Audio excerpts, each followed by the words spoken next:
프롤로그 부서진 하늘.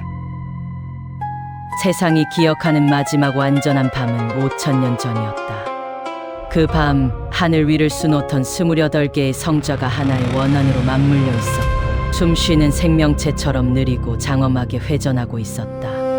동방의 청룡이 머리를 들면 서방의 백호가 발을 뗐고 남방의 주작이 날개를 펴면 북방의 현무가 등을 붙였다.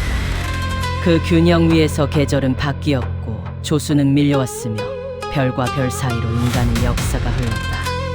그리고 어느 날 밤 천문서판이 산산조각 났다.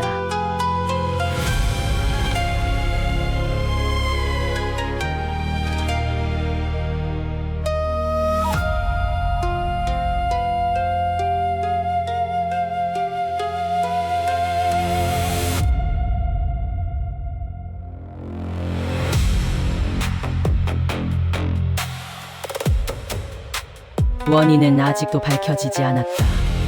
누군가는 신들의 전쟁이라 했고 누군가는 우주 자체의 노세라 했다. 하지만 결과만큼은 분명했다. 서쪽 대륙에서는 태양이 지평선에 고정된 채 사흘째 움직이지 않았다. 북방의 바다에서는 달이 7조각으로 쪼개져 서로를 향해 천천히 추락하고 있었다.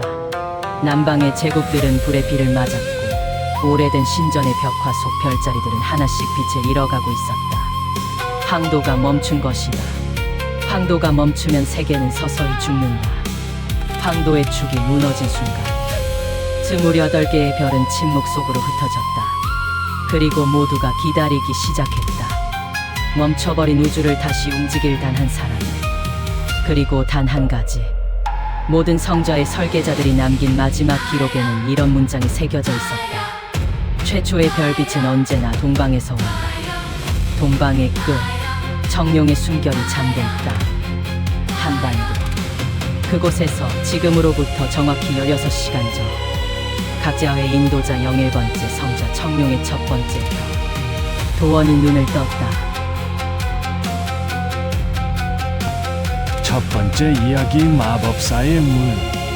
서울 북악산 자락 깊숙한 곳, 등산로에서도 지도에서도 지워진 부근.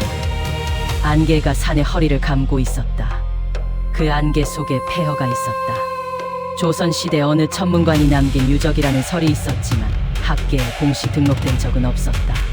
폐허의 중심부, 거대한 원형 석단 위에 한 소녀가 서 있었다.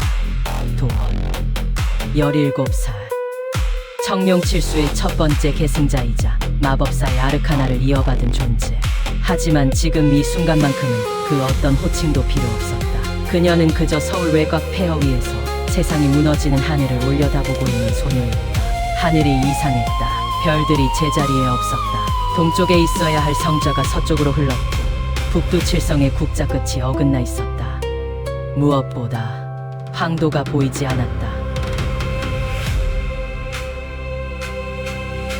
태양이 지나가는 궤도, 모든 성자가 그 위에서 순환하는 보이지 않는 바퀴. 도원은 태어나서 한 번도 그것이 없는 하늘을 본 적이 없었다.